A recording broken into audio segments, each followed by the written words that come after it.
Good morning, everyone. Welcome to another episode of the Seven Figures or Bust podcast, the number one podcast in the world for growing your insurance business.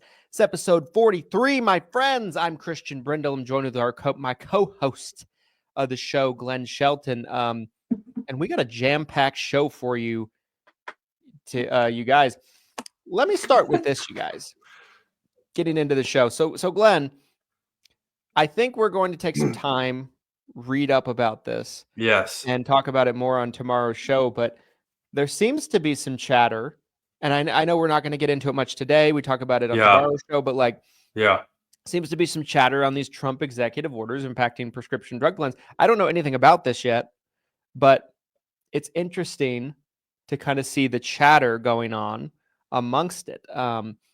Maybe we dive into this and pick it up in the morning tomorrow on tomorrow's show. But it's interesting to think about all the domino effects of something like that. There's a lot to unpack, and I honestly, genuinely don't understand how. Because again, this is my understanding is that the Inflation Reduction Act got passed by Congress. So legislature voted, passed, it became law. So I don't understand how this affects what Congress passed. Again, this is my understanding.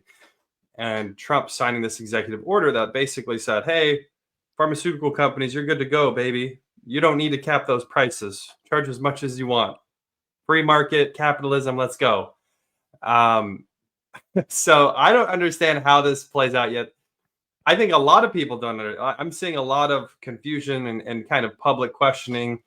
So yeah, I think tomorrow, or maybe we might even need more time to see, but this is something we're actively keeping an eye on, you guys, because this is just the start, right? This is just going to be the start of probably a lot of potential changes. I have Mehmet behind me. Hi, Mehmet. We're waiting for you, bud. We're waiting for you. So if you're interested in kind of hearing what's going on with this situation, I'll research it. I'll read about it. We'll both read about it today. We'll address it on tomorrow's pod because I definitely think it's definitely newsworthy. To start off this show, though, the first topic of the day is Bitcoin and cryptocurrency conversation, just ever so slightly. Before we get into the main topic, which is telesales versus face-to-face sales as an agent, okay? You see Trump put out his own coin. Yeah. I actually retired. What were your thoughts on this? I put all my money into Trumpcoin, hold it out, and I can retire now, you guys. This might be my last podcast that you hear from me. You heard it here first. I will be solo running the company. That's right. No, I heard about it because I want to say it was I think it was like Friday night, early Saturday morning that this Trumpcoin got released, which again, you guys, if you don't know anything about cryptocurrency or Bitcoin, Bitcoin was one of the original cryptocurrencies. Since then, there has been a plethora of other cryptocurrencies that have launched. Bitcoin has some validity behind it in the sense of how many people own it, and how few coins can exist out in the marketplace. So as a store of value, similar to gold, right? Digital gold is how a lot of people look at Bitcoin. What I've experienced and kind of seen, and I've bought cryptocurrency over the years. I do think there is some validity to the use of Bitcoin as of right now, as a store of value like gold. When it comes to some of these other cryptocurrencies that have launched, there have been all sorts of different things I've seen happen. There's been some cryptocurrencies launched that have been a total scam, where they're just trying to it's a Ponzi scheme, I think would be the best way to explain it, right? Mm-hmm. You launch a meme coin, as the kids say. You launch this meme coin, a new coin. You get a bunch of people to put their money in, and then you own most of the coins. You pull all your coins out, right? Yes. You can see this has happened in the stock market, right? Over and over. This happens in other ways. The Bernie Madoff investment scandal, right? That Yeah. that had nothing to do with cryptocurrencies, but it was the same. It's all the same playbook, right? You tell people what a great investment. People put their money in, and then you pull all the money out, and then nobody gets their money out of the investment. Yeah. There's also been, on the flip side, I will say there's been some validity of some of these other smaller coins where they're trying to solve a technological problem using blockchain technology, which I do think there's a lot with blockchain technology that's super interesting, where you're using a token system to authenticate digital transactions. And as we become this digital world where so much is happening online, financial transactions, NFTs were really big, right? Which is almost like how can you tokenize like art essentially, or something that's not financial. That had a nice 6 weeks, didn't it? So, I don't know. What are your thoughts on the Trump coin specifically, though? I mean, what do you think? And I didn't love it. I hesitate to even touch this too closely, right? Because of the political backlash I always seem to receive anytime I go anywhere near this. Christian says bye, guys. No. Go buy your Trump coin. I didn't love seeing it, right? Like, and it's interesting, right? Like how many celebrities over the past couple of years have put out their coins, and it's ended up being kind of like a lot of them ended up being like shams, like Andrew Tate put out a coin in the last year, and previously to that, he was just roasting people that would put out coins. He was like, I will never put a coin out. I will not scam my fans. And then like within a year, there's a coin. I think a lot of them that are put out by celebrities are just exactly what you said. On the surface, it seems from the outside looking in that their insider group or them themselves own a vast majority of the coins available, right? Because they're limited in quantity. And they pump them up, they appreciate in value, they dump them. They make a nice chunk of change right on the way out. Everybody else, though, it's not on the inside, ends up losing their shorts a little bit. Bitcoin is one that's definitely interesting to me. I rewind back to 2019. I told this story on YouTube video that we put out on the channel over this past weekend, talking about stock investing and things like that. But for those of you that didn't catch that video, in 2019, I started experimenting investing with stocks. Ended up selling the entire portfolio, putting it all in the business. It was a great move. The business did great, grew substantially. But now I've gotten kind of back in a little bit in terms of just on a personal investment side. And in 2019, I was pondering buying a Bitcoin at that time. I was this close. Bitcoin at the time was about $5,000 a coin. And, people always say, well, you could have bought it at the beginning for 50 cents a coin or whatever it was. Right. Sure. But like, let's be honest, right? None of us even knew it existed. I didn't, certainly at that time. I never did. You did.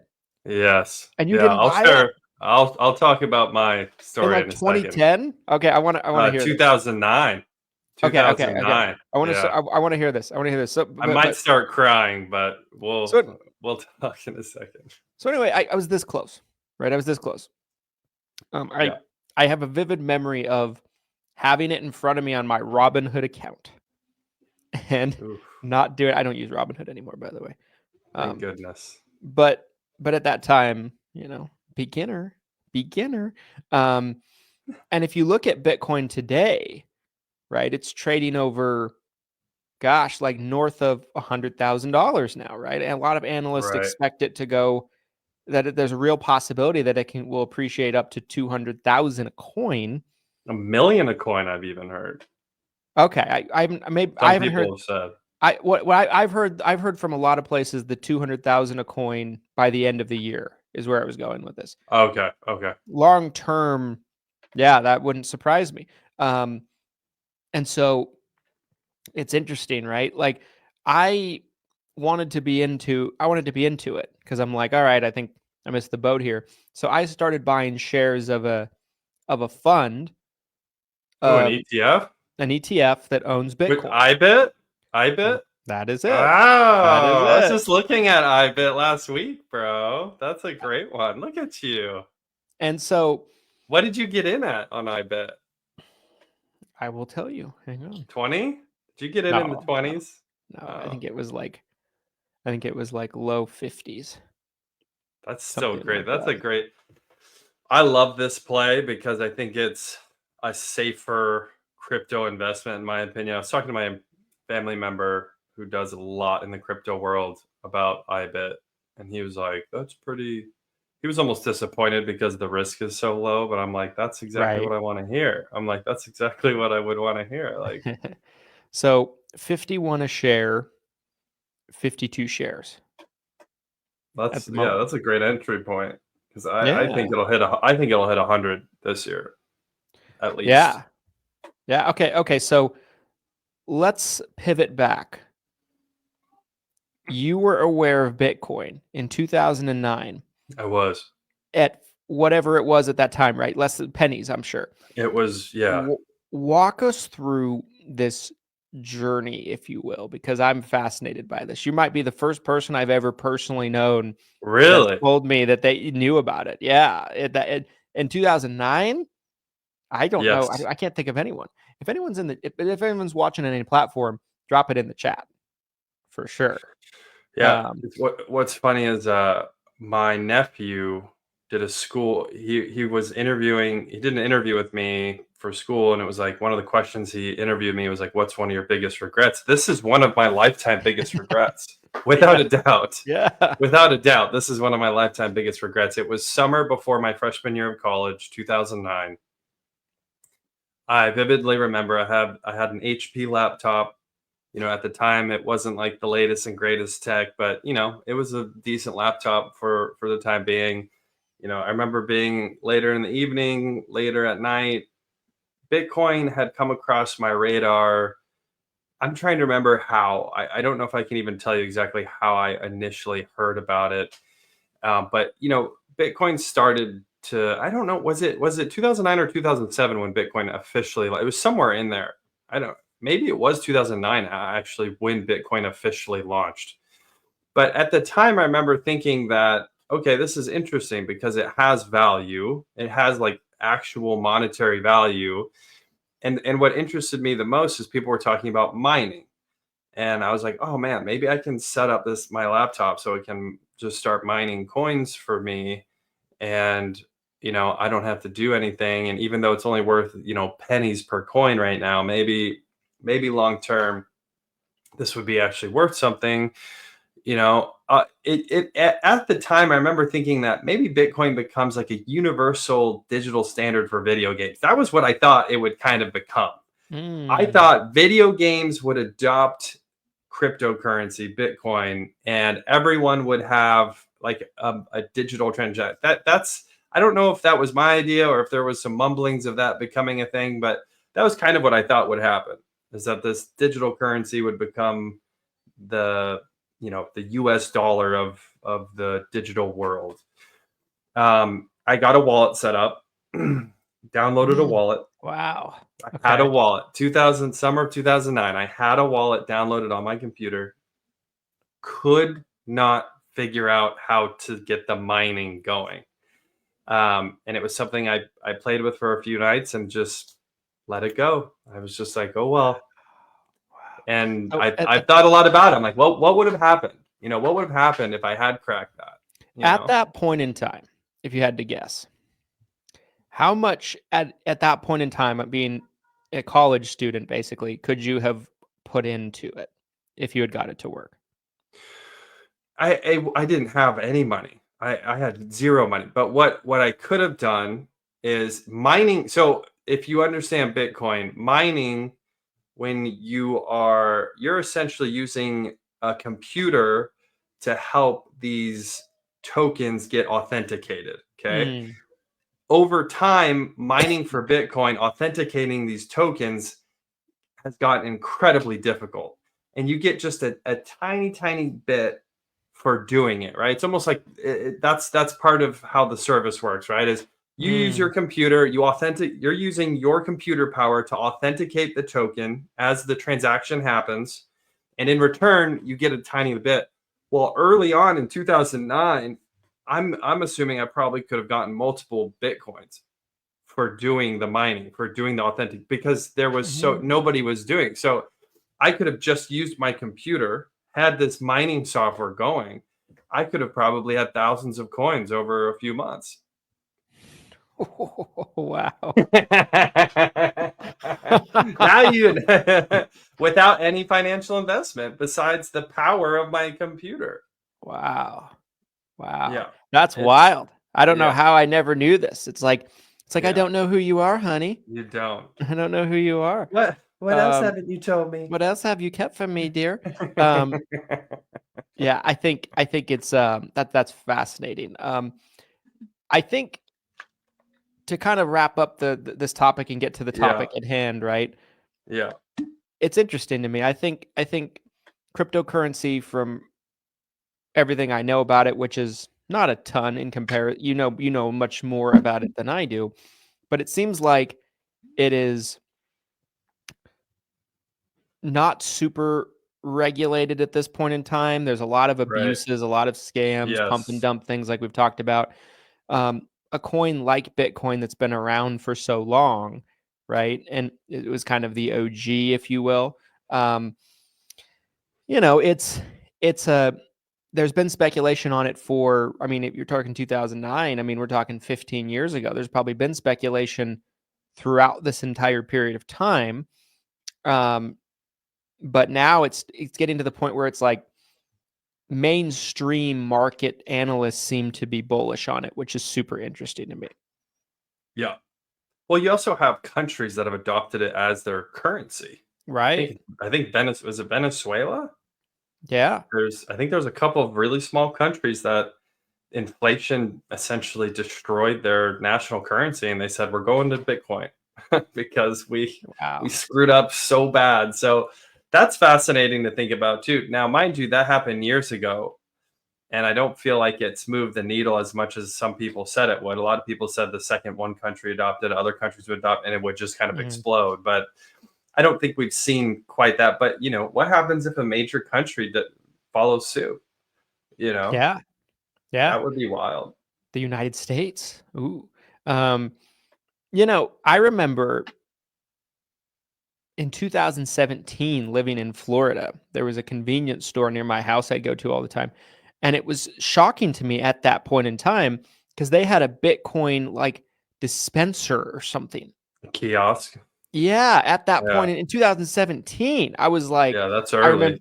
I remember thinking like, I'm like, well, damn. I'm like, this thing is really taking off. This thing is really getting popular. I started seeing them more and more.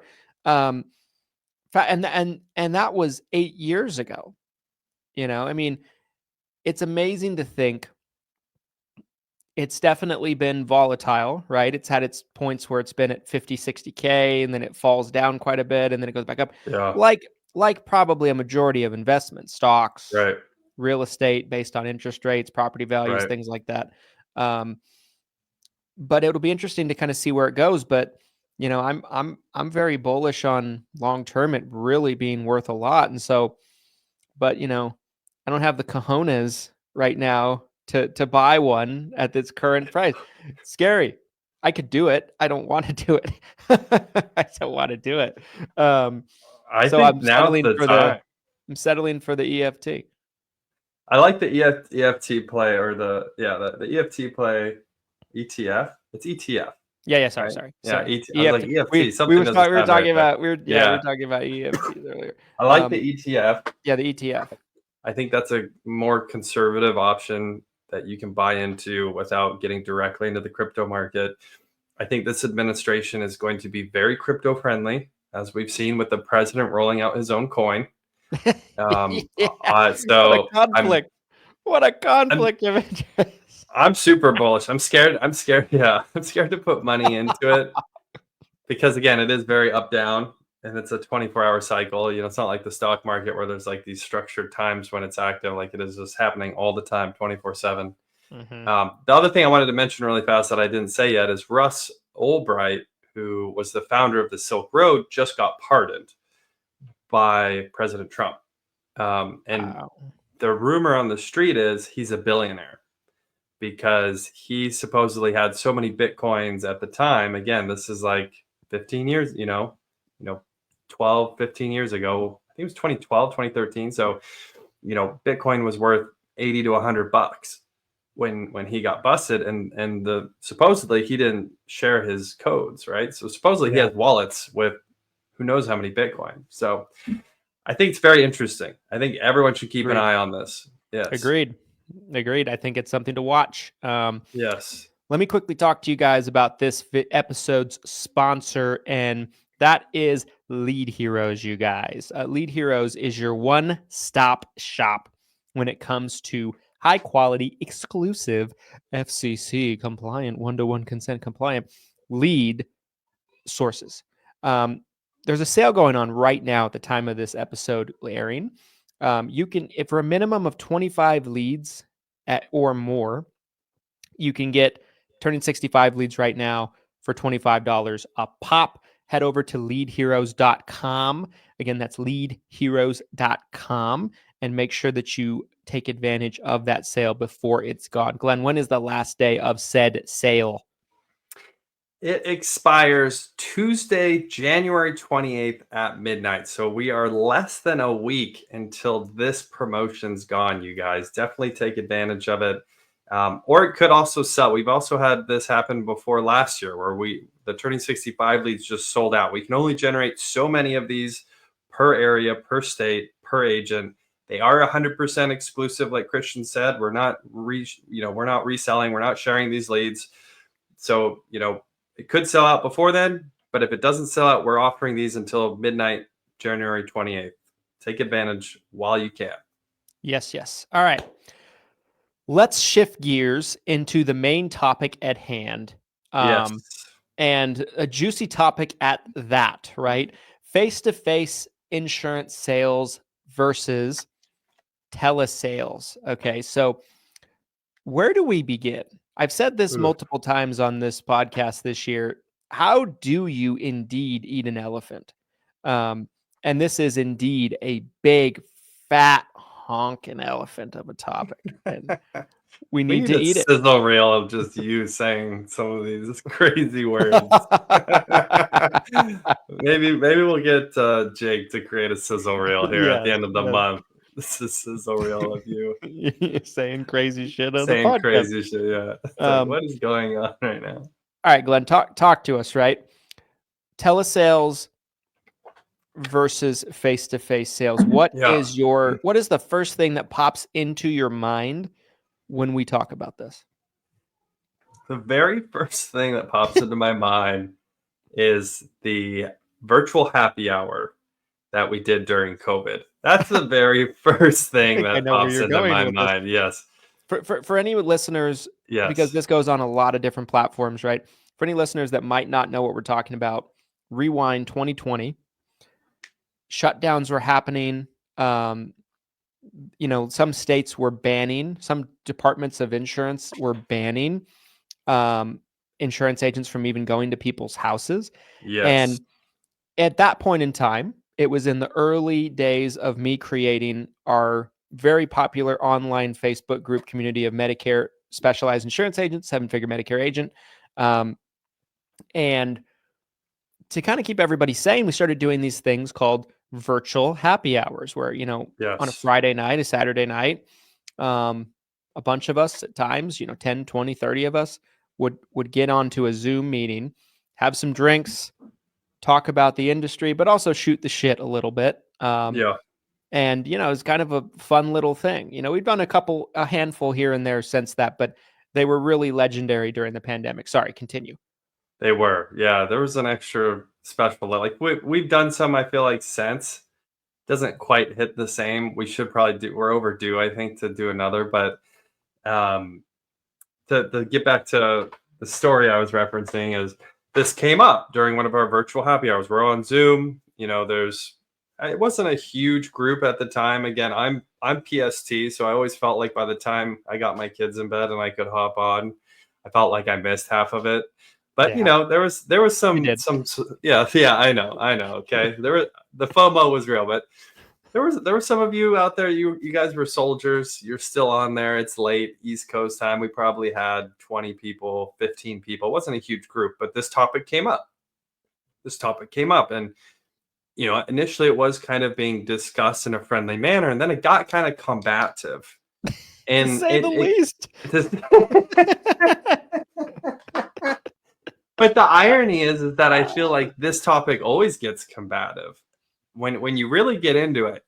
When you have people who they believe so much in their side that when anyone's talking about the other side, it's like Republican versus Democrat. It really will get that much of a clash from agents, and I find it hilarious. And I've, being in the industry as long as I have at this point, I have seen really the full circle of the growth on both sides. When I first came in 2012, 2013, very few people were selling over the phone.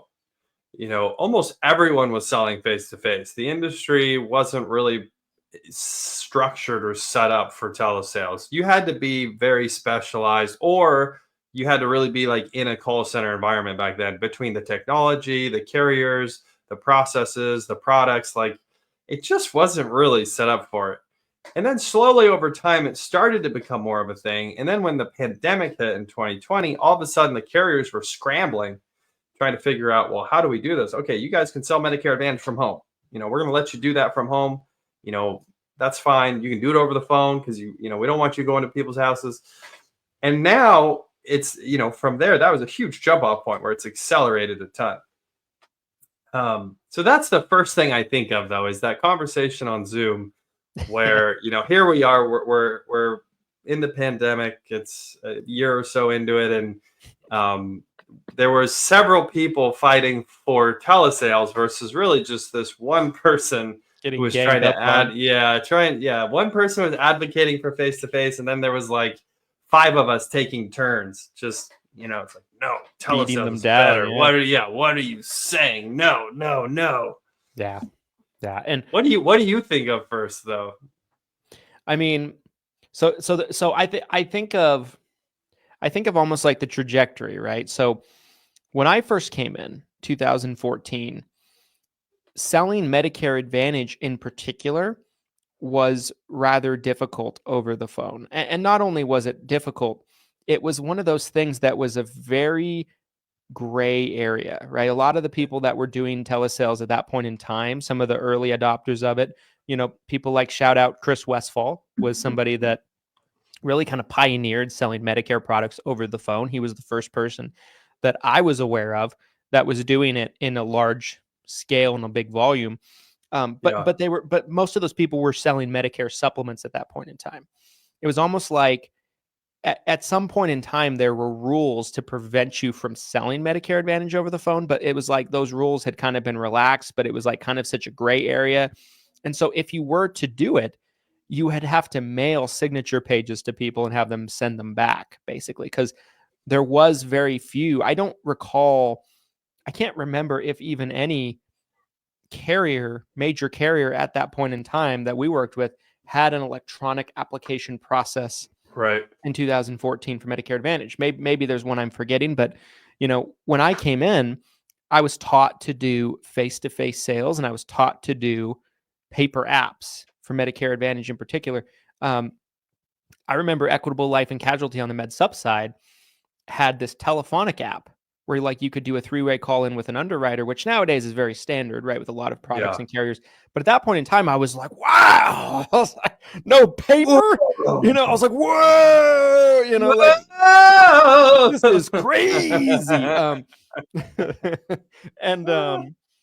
So I think about that. I think about, carriers started to bring out electronic application tools, which was game-changing at the time. And then what was even more game-changing was products like Sunfire and Connecture coming out that became almost universally adopted from FMOs and agents and things like that. Pretty much every agent will use one of those two tools. Most of you that are watching that don't know what Sunfire Connector is, you probably use them if you do electronic applications. It's probably just some white labeled version of it from your FMO, and they call it something else, like Medicare Hub, Medicare Express, but it's really Sunfire. It's just with a white labeled version. And I think those things, those technological advances from the carrier side and then from those third parties really changed the game. Now that being said, right, let's kind of talk about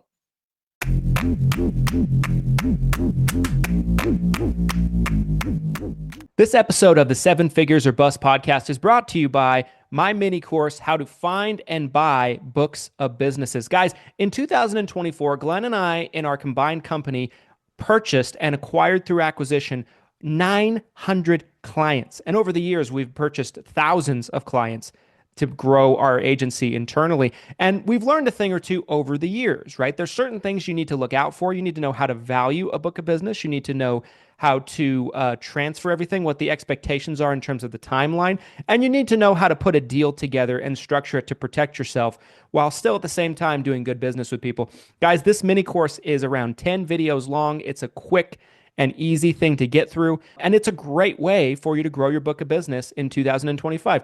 Whether you're finding an agent that is maybe been in the business for decades and they want to retire, and then maybe they don't have any kids to take over their business. Maybe you're looking at a situation with an agent that just hasn't been able to make it in the business and they're just looking to go off and try other things. Buying books of businesses can be a great way to quickly and rapidly grow your business fast.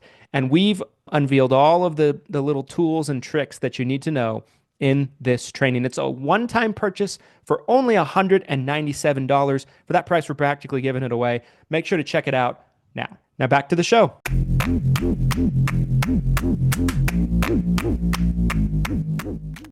The pros and cons of both. Let's give both a very fair shake here. So for me, I look at, I did nothing but face-to-face sales for probably, I don't know, 4 or 5 years, something like that. I never did anything but those.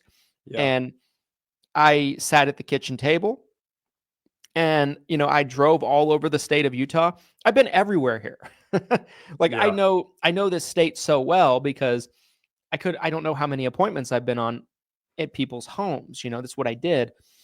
And I think the pros of face-to-face is it's harder for someone to reject you than it is over the phone. Yep. Right? It's more difficult for someone to kick you out of their house than it is to hang up on the phone with you. Right? Yep. So once you're in the house, I believe that most people just in a vacuum will have a higher closing percentage than they will over the phone typically. Just because it's harder to throw you out. It's, they want to be polite, and I think there's also a personal aspect to it, right? I think a lot of people like personal aspect. I think the cons, of course, of face-to-face sales are it's inefficient from the standpoint of all the windshield time you need to put in order to make it work, right?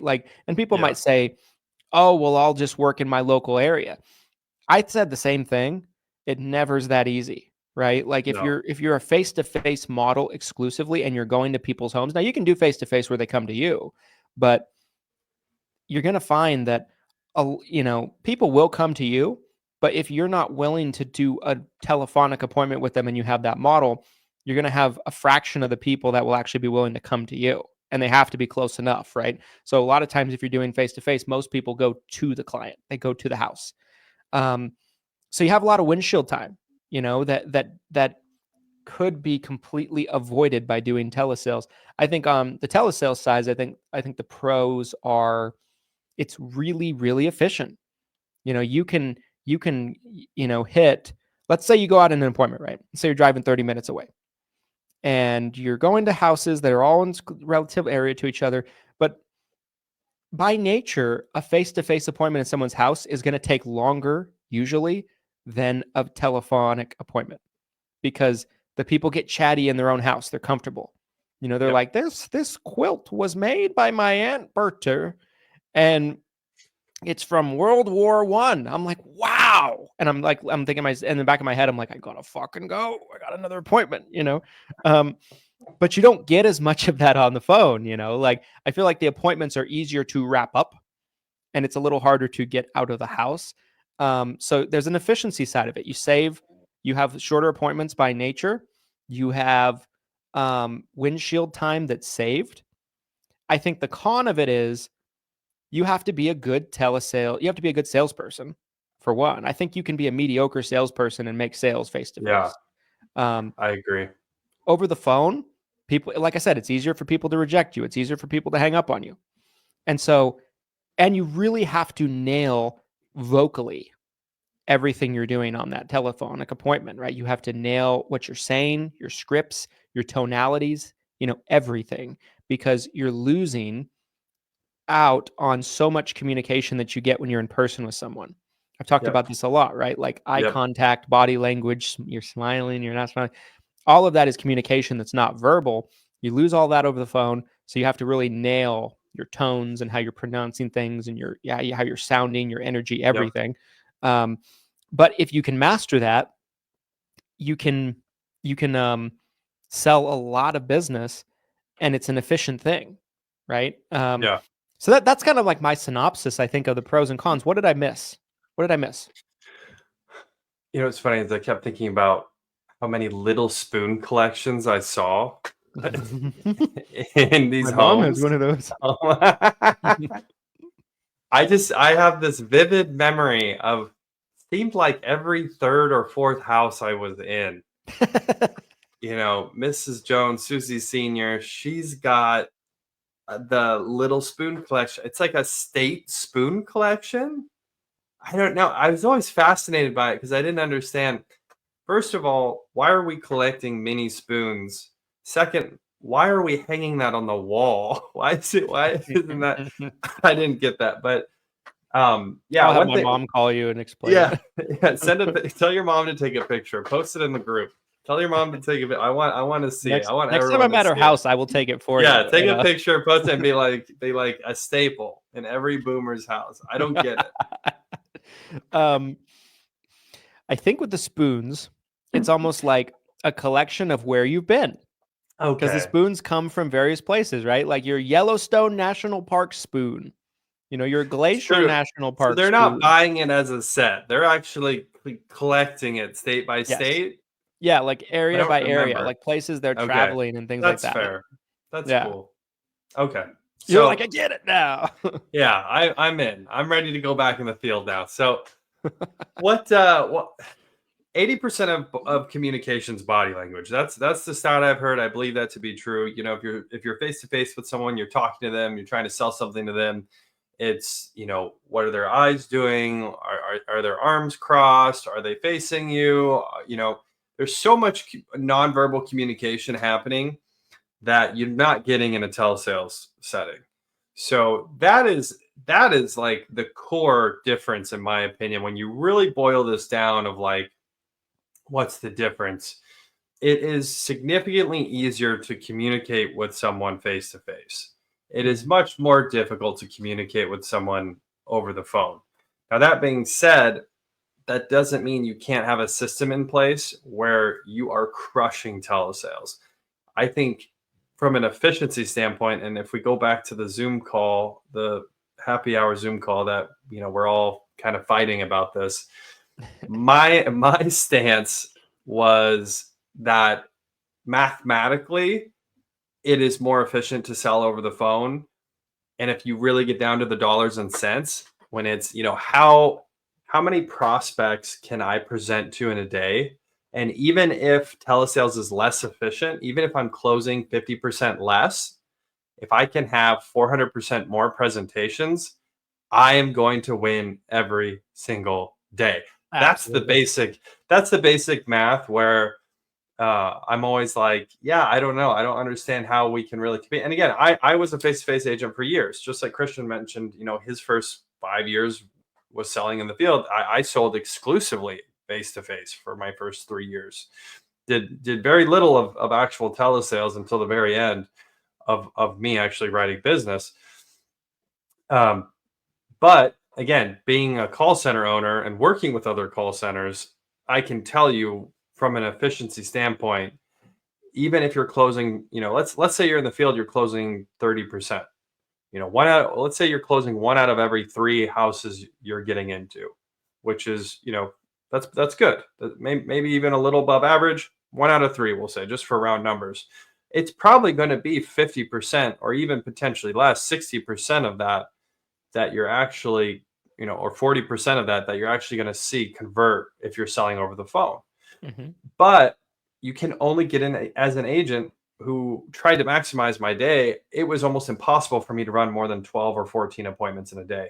If I spent literally all day in the field and I was running appointments from 9 a.m. to 7 p.m., there was no way I could really do more than 12 or 14 appointments.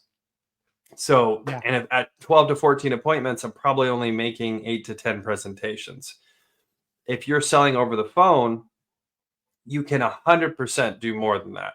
Let's say I was doing 8 presentations on a day that I am working 14 hours. If you're selling over the phone for 14 hours, you can probably make 20 to 30 presentations or more. So again, it's just, if you're going to double or triple the number of presentations you're making when you're working on per day, the numbers just follow that. You close half, you present 3 times as much, your ROI is higher. And that's what I always get stuck on when this conversation comes up. I think the way I look at it, for anybody that's asking which is better, right? Yeah. Like I said, like we've both kind of laid out, there is pros to both, right? Like if you are a new agent and you're starting out and maybe you're struggling making phone calls, right? Because I know when I first started, I was wet behind the ears. I was very green. My first probably 6 months, I struggled. Maybe not that long. Maybe 3 or 4 months. I struggled making calls. It was kind of like a nervous, anxiety riddled thing for me.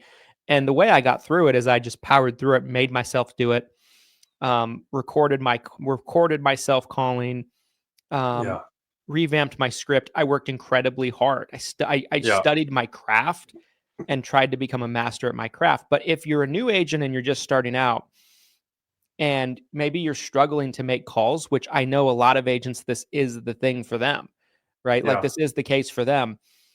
It might not be such a bad idea to make calls to people that are not too far from you, 30 minutes or less. And you're making a call with the intention of scheduling an appointment instead of doing the appointment over the phone and getting out into the field. Pause for a second. There's a comment here I want to interject. It's right with what you're talking about. Okay. Sarah says the recording part still freaks me out. What if I screw up? What would you say to that? Sure. Okay. Let me circle back on that because I think it ties into what I'm saying here. I think if you're new and maybe you're just struggling over the phone, right? Like I've talked to agents that will strike out on their, on their first 30 appointments, 40 appointments, things like that. They just can't seem to get a deal done. Yeah. Getting out into the field to start out to get your feet wet is not a bad thing. Right. I believe that. I've told a lot of new agents that maybe you should start going face-to-face if you're having anxiety over the phone. Maybe make a call to schedule an appointment and go to them. I'm going to be out in your area, Mrs. Jones. That's probably a topic for another podcast. But to get your feet wet, that can be helpful. Now, I think about myself as an agent. I did very well doing face-to-face. I was a top producer doing face-to-face, but my best years personally producing were over the phone when I stopped going to houses. My efficiency increased so substantially.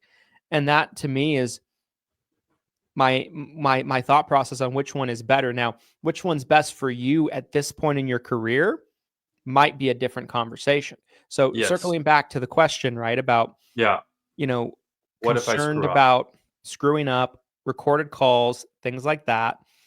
That is definitely a con as well to telesales, is you have to record all your calls, you have to save them, and if you have an allegation, you have to supply them, right? Whereas face-to-face, It's more of like, this is my version Wild of it. West. This is their version of it, that kind of thing. Yeah.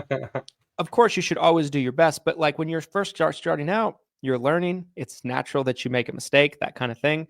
I think that there's no way to really completely avoid that. When you are new, you are going to make mistakes. Yes. Period. And the only way to get around those mistakes is to do what I just said a second ago. Record your calls, listen to your calls, go through and study what you're doing, study sales. Talk to your upline. Talk to your upline. Send calls to your upline. We have agents of ours that send calls to me. They're like, how do you think I did on this call? And I try to coach them through it. To the best of my abilities. And, I think that's the way you're going to go through it. Now, if you're really concerned about that, starting face-to-face to get the jitters out and to get some experience under your belt might not be the worst idea, right? Correct. But you don't want to pigeonhole yourself into a lifetime career of face-to-face like a lot of agents do. And then they're almost, they feel like they can't do telesales. Telesales is a great thing, but I understand from the perspective of a new agent, especially in this hyper compliance world we live in right now. You make a mistake, you say something wrong, you have to record it, you have to document it. And in the case of an allegation, you're rapidly at a disadvantage opposed to face-to-face in terms of proving your point. So that would be my thought on that, right? If you're really concerned about that, maybe cut your teeth running some face-to-face. Get your confidence up, write some apps, get some experience under your belt, and then slowly but surely transition into over the phone.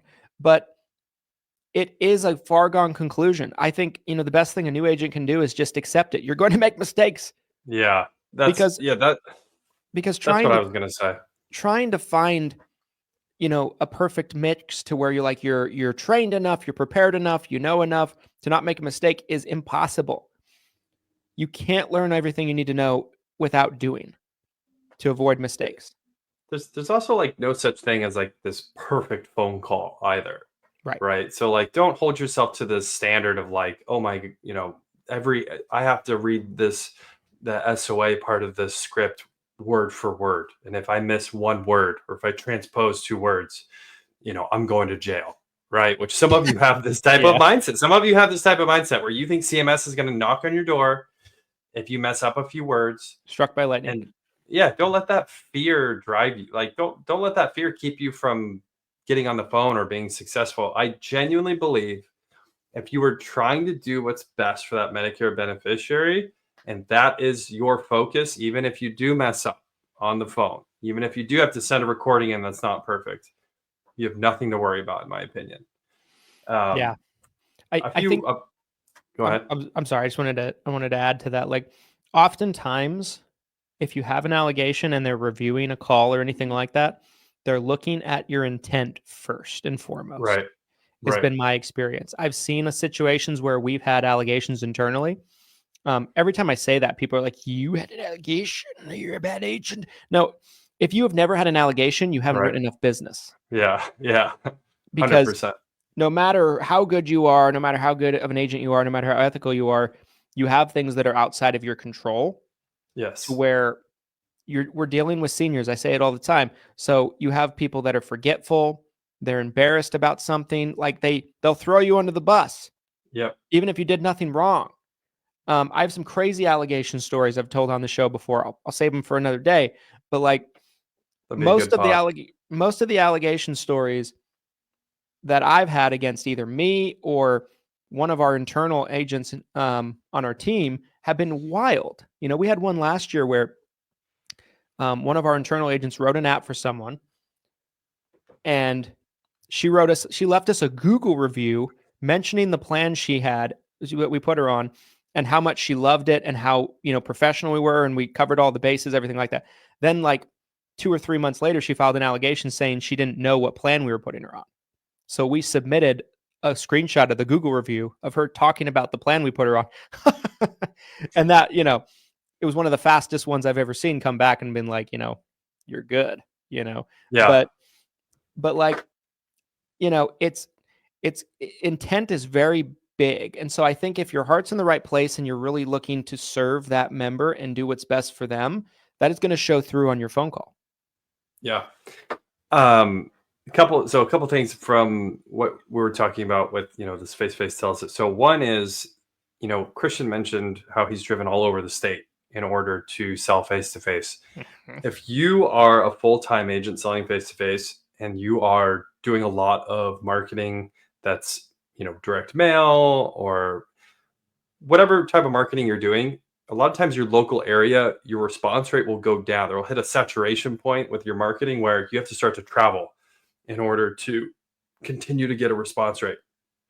Depending on where you live, that can make things really difficult for you. If you live in Albuquerque, New Mexico, and your local market's starting to dry up and they're not responding to whatever type of marketing you're doing, obviously you can diversify your marketing. That's one strategy. But a lot of times you just end up having to travel.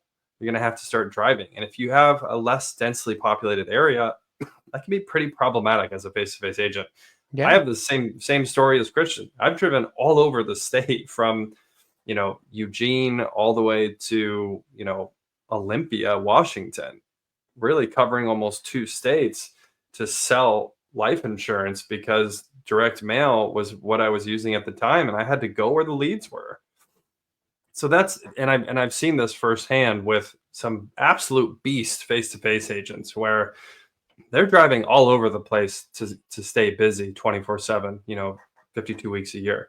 So that's one thing that can be really problematic with face-to-face sales, that if you're selling over the phone, you can get a license in 3-4 states. You have all these different people to market to. A lot of times your CPL, your cost per lead, will go down because you have a bigger audience. You can constantly kind of move around without physically moving around. That's a huge advantage that you get with telesales. I do want to reiterate here too. It is personal preference at the end of this conversation here. We're getting towards the top of the hour already. Christian already kind of mentioned this. We can't tell you what's best for you. We can tell you, what's best for other agents, other agencies. We can go through the math on, how telesales can potentially net you more money. But at the end of the day, you might not be a telesales agent. You might be a face-to-face agent or vice versa. And you have to kind of figure that out for yourself.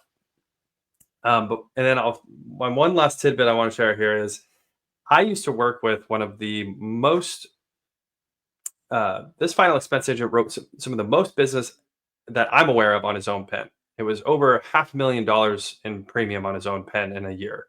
Whew. So there's only a handful of people I'm aware of that have ever even come close to that. I mean, you're talking about, $50,000 in premium a month. You have to be just out of your mind to write that type of business. Yes. And they did that. They were writing a huge volume of business for years. They hit this crescendo of that $500,000 in a year mark, over $500,000 in a year mark. And then they were pivoting to telesales, and this agent was struggling. They just really couldn't figure it out. And ultimately they ended up going back into field sales, and this was later in the game. This was like 2018, 2019. Final expense was being sold over the phone by a lot of people. And they thought because they were an expert of field sales that they could just jump on the phone and start selling over the phone and everything would translate. And it did not. It did not for this person. So, I share that story. We're talking about going into the field to get your feet wet, selling over the phone. I love that strategy. I think that's a legitimate strategy. But at the end of the day, you might be the best field agent in the world, and you might pick up the phone and really struggle, and that's okay. That's okay. You can keep selling face to face. That's not going anywhere. Right. There are differences for sure, and I think I know for me, I had a bit of an adjustment period where I struggled at first switching to over the phone, because you're so used to all of the communication in a face-to-face appointment that's not verbal, that we've talked about on this show. You're so used to, showing a presentation, like showing a pamphlet, walking down the pamphlet with your finger. Like you're used to all these little aspects of it that you've become almost surgical at, right? You've done it so many times, right? It's just like, it's muscle memory. And I feel like the longer you go doing face-to-face, the harder it is to transition. I've seen that with agents too, where they're just really good face-to-face and they try to switch. For me, it was tough at first too. It was tough. Yeah. I had a couple of instances where I would try telesales. At first, maybe I'd struggle for the first little while. So then I'd go back into the field. I do that for a few more months, go back to telesales, try it again. Took me a few times of really going back and forth before I really started to figure it out. And again, I think a lot of it was just reps. It was reprogramming my process, just not entirely, right? It's not a different presentation or a different explanation of things or different explanation of questions or anything like that, but it's the little things. It's making adjustments on the little things that will cater better to doing it telephonically. But I think the longer you do face-to-face, the harder it is to make that adjustment. It's like you become so used to something. Yes. I think practice makes perfect. Whether you're selling over the phone or you're selling face-to-face, I think, we were talking about the other day on with Chase. That was Monday on the podcast about getting to 10,000 hours, right? That's when you become an expert. That's really what it's all about, in my opinion, whether you're selling face-to-face or over the phone. I think repetition, practice, working with someone who knows what they're doing, sharing recordings with your upline, with your FMO, whoever you're working with, who can help train you. That's where you get to success. That's how you can really figure out either one, telesales or face-to-face. But, as we're kind of coming to the end of the podcast here, if someone showed up and put a gun to my head right now and said, Glenn, you can only sell insurance for the rest of your life picking one way, I'm definitely picking telesales. Same. I'm definitely picking telesales. I don't know how much more of what I've already said that I need to reiterate, but, the ability to market anywhere in the United States and sell, right here from my home or right in your local office, right? I think that's a huge advantage from the marketing perspective and ultimately the sales perspective. The efficiency of just that transaction, right? Not having, what if how many times I would miss a signature on an application and then I'm going back out to the house, have to reset the appointment. What a nightmare something like that is, which obviously just a phone call, right? Just a phone call or an email, right? If you are selling over the phone, hey, Susie, we were trying to process your application. We need you to sign this page, whatever. That's a huge advantage of telesales, right? Servicing the client remotely, selling the policy remotely, making more presentations in a day. The list goes on and on and on and on for me. So, just like that Zoom call fight from the pandemic, I'm still fighting. I'm still fighting for telesales. Yeah. I think, would that be classified as your final thoughts, good sir? That would be my final thoughts on face-to-face versus telesales. I love it. For me, guys, my final thoughts are, still inside of the agency internally, we still do a mixture of face-to-face and telesales. It's probably 60-40 in favor of telesales. But the way we do it today is we don't go to homes. Anybody that does face-to-face with us, they're coming into the office. And I think that's a really good structure because then we're catering to both sides of individuals in terms of what their preferences. Like we can do whatever they want us to do, but except for going to their house. And so, but I do believe if you're looking to sell the most insurance you possibly can, if you're taking somebody that's proficient at telesales and you're taking someone that's proficient face-to-face, and I got to the point where as an agent, I became proficient at both. I'm a big believer that just because of the time-saving aspect of it, right? The efficiency of it, no windshield time. You're not going to be, caught up looking at spoons with a senior, shorter appointments, all of that, not having to go back out to the house to get a signature that you might miss or something like that, right? Right. All of those things alone make it so much more efficient, right? Gas, wear and tear on your car. Yes. Getting lost. Sometimes GPS screws up, like, where am I again? Like, all of those things are avoided with telesales. And I think telesales is the better way to go. It's more efficient. It's more compliance heavy. And so, it's not a perfect thing by any means, but I like the model that we've developed internally where we have that mixture. But if you don't have an office or anything like that, and you don't have the same situation as us, you're not far along as us. I had to pick one or the other. I would pick telesales, but again, like we've talked about, and like Glenn said, where you're at in your business, in your career might determine that too. It's not a bad thing if you're starting out and you need to get your feet wet and you're just terrified of making a mistake. Maybe go out into the field and get your feet wet, make some sales to start out. That's not a bad thing to do either. I love it. Appreciate you guys watching all the way to the end. If you are watching on a platform that allows you to do so, if you watch the replay, give us a hashtag team replay. We would appreciate it. If you're watching on a platform that allows you to leave a review, leave us a 5-star review. Apple Podcasts is a great one. Subscribe to us on YouTube if you watch us on YouTube. And if you're watching in the Facebook group and you're watching the same day, do not miss our virtual assistant webinar training happening later today. Glenn, what time is that happening? 2 p.m. Mountain Standard, which I don't know why we'd say stuff in Mountain Standard because nobody lives in Mountain Standard but Christian. But I guess we're trying to make it easy for Christian. Otherwise, he might miss the webinar, you guys. So 2 p.m. Mountain Standard, which is 4 p.m. Eastern this afternoon. How we built a 7-figure agency working with virtual assistants. You're not going to want to miss this. Even if you don't want to get a virtual assistant, maybe you just want to learn some strategies from the pros. That's essentially what we're going to be giving away. Yes. Tips, tricks, strategies, how you can work with someone remotely and have them help, leverage their time to help build your agency. That's happening today. If you're not already, we'll make sure the links drop below this stream. You can also go to VA. I believe the URL is va.hireheroes.com to register for this webinar. It's going to be awesome. We're expecting a lot of people. So yeah, check it out, you guys. We'll see you guys over there if you end up attending, and we'll see you guys on the next podcast. Thanks so much for watching all the way to the end and wishing you guys massive success in your business. Happy selling.